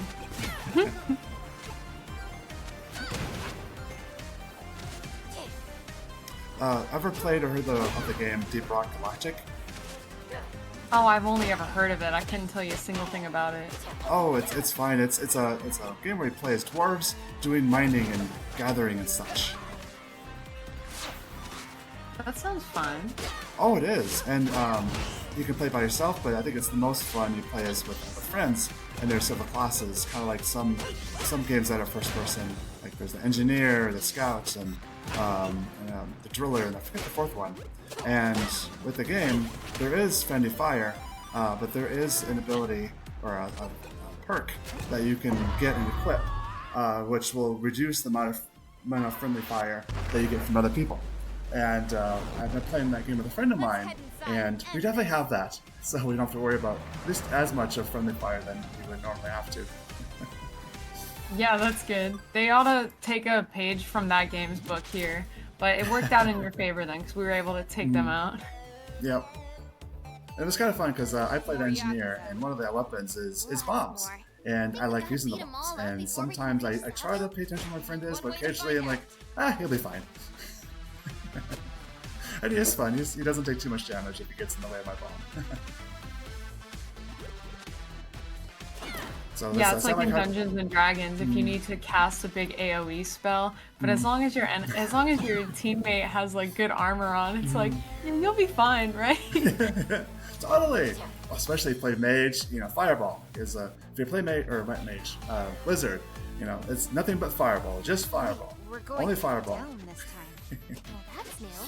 I thought this would end in the penthouse again. Guess not.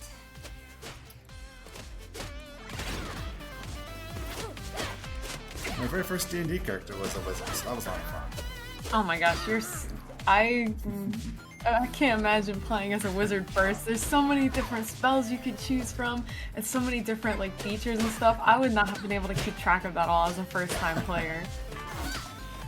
Oh yeah, it definitely wasn't easy, but I think I had a couple side abilities, but but of course you got to get the damage ones, and it was kind of fun. And it probably depends on your DM, because they're at least when I first played, it was actually at the very end. This is also going to date me. First started playing when I started college, and it was still 2nd edition when I first started playing. So yep, long time ago. And I definitely have some fun D&D stories.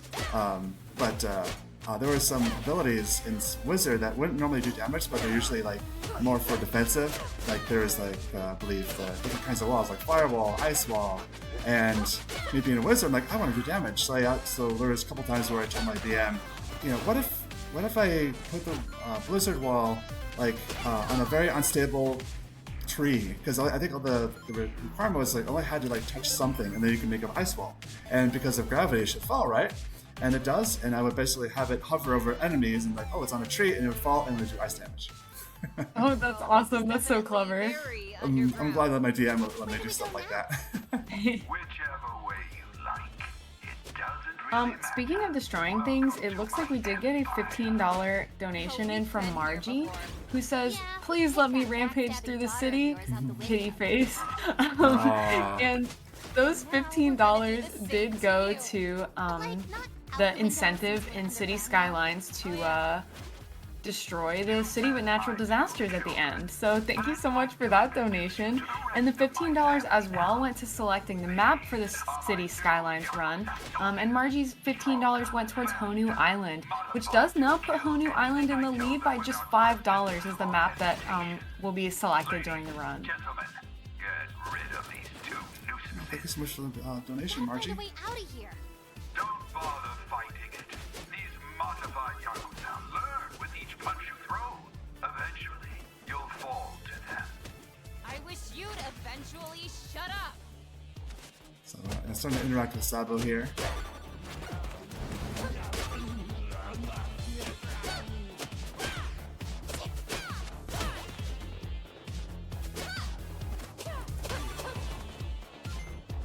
I think we got one I like more that group. all the enemies are just like created in his own image. Yep.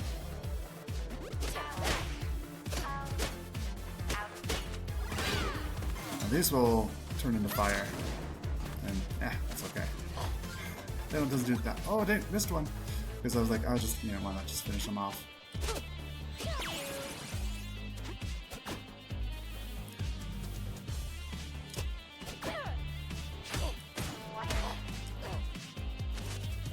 There we go. I think that was, the enemy was on a weird pixel there. I couldn't hit her. Or it, because it's a, robot cat. Huge bolted metal door. $10 says Sabu's Here's a behind nice, there. the last little mini game. We're gonna dry a bunch of glass, and we're gonna use weapons, which makes it a little bit easier and also a little bit more of a reach because there is a bunch of things we have to avoid while we're destroying these glass objects. I wonder where they lead. I love using the weapons. Oh, me too. So that's of the different changes that where we can still utilize them for speedrunning. Weapons is definitely one of my favorites for sure. Fire lettuce and peas. What now? That machine looks pretty expensive. Don't touch it. That is critical machinery.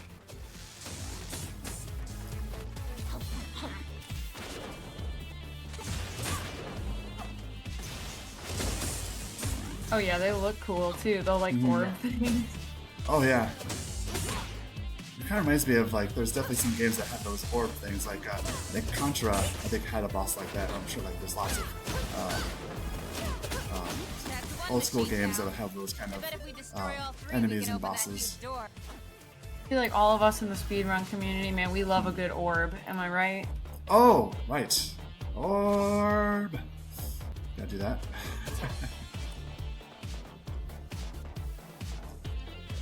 Two more orbs, and then on to the final boss. Awesome.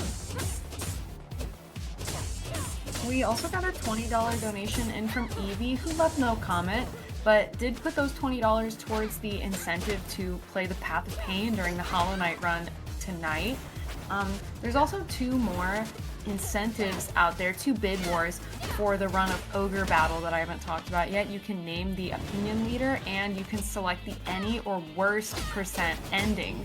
I don't know what that means. I'm a little scared. I'm not sure what worst percent could mean, but that is vastly in the lead right now. So Evie, thank you so much for that donation and for contributing to a few of those incentives.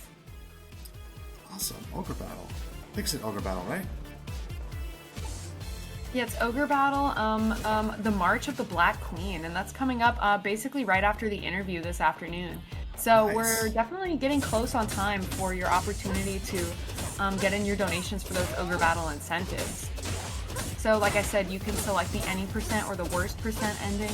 You can name the opinion leader, and we have met the incentive to do the Fire Deal mini-map, so thank you all so much for your support. So you'll get to enjoy that mini-map in the run this afternoon. But then there's still an opportunity to name the opinion leader.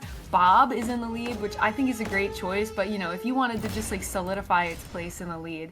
And then of course, select the any or worst percent endings, with worst is in the lead by $30.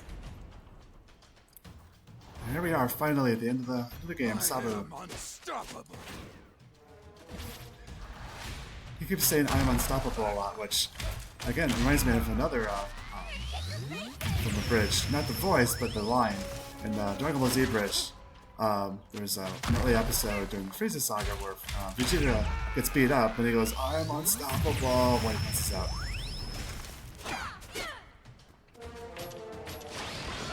in between these phases, he's going to change to a different ability, which is definitely references to different parts of the game, like these little orb things from the Suko boss. Be careful about. We got plenty of stuff, plenty of stuff to replenish our energy though. As long as we're not, yeah, 2 rockets here. And you notice that this ability he'll do a lot. He jumps up and smashes the ground, and we have to hide behind the boot holes here while he does Hadouken. And occasionally he'll come up with a little shade here, which I don't think we have to necessarily destroy, but he kind of gets in our way.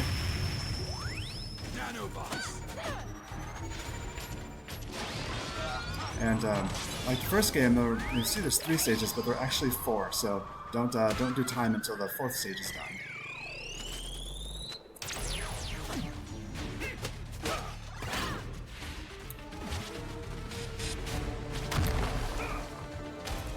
So now there's more poles that are red than blue. We got heavy on blue and missed a little bit there.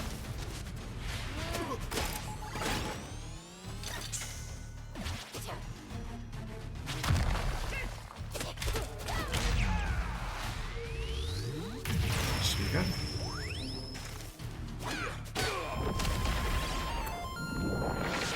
So one more phase. You got this. Oh yeah, just about there. Decorate the walls with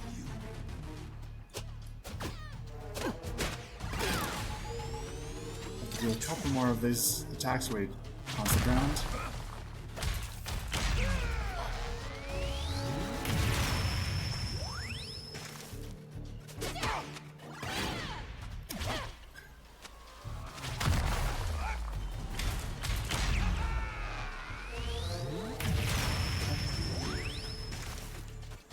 And time. GG. Thank you. Thanks for the GG. How? No. No. And that, everyone, is River City Girls. Thank you so much for letting me play this, and again, major apologies for the long delay there, halfway, about a third of the game there. With my computer problems, it's never happened before. That was really strange. So, thank you so much to the Valkyries for letting me continue finishing this wonderful game. Thank you, thank you, thank you. I was Absolutely. I know. enjoy running it for you all. I know where your mother lives. Any shout outs or any plugs you want to make, or any parting words for people interested in starting to play this game? Well, yeah, that's well, if you want to watch, I stream on Twitch, _. I'm not streaming too much right now, I'm kind of busy, but I do enjoy streaming. Usually it's like stuff like this or Final Fantasy. I also like to stream VR, including I sometimes do even speedrunning VR games, which is total fun. But the community is kind of small. It's not really active at the moment, but there's videos though you can watch if you want to learn how to play this game. There's lots of there is guides for the first game as well. So if you want to learn these games, I'd start with the first one because it is again much shorter. But it is a lot of fun, quirky characters, and I've really enjoyed playing these games and speedrunning these games over the last 4 years, or 3.5 years or so. So again, thank you. Yeah, thank you so much. Of course, we're so glad you had the opportunity to finish this game. It was so enjoyable, and there's more exciting games coming up after this. We got one more exciting game to follow, and then, as I said, that we got that interview with Take This coming up soon. But that's it from me, y'all. So Bahama and I are gonna sign off, but don't go anywhere because there's some more awesome gaming coming up. I just wanted to say I've been volunteering with Speedrun Ragnarok for about 3 years now, and I just wanted to thank you all so much for bringing more and more people so that we can all have this kind of fun together. I sincerely hope y'all enjoy the rest of the marathon, and I'll see you in chat.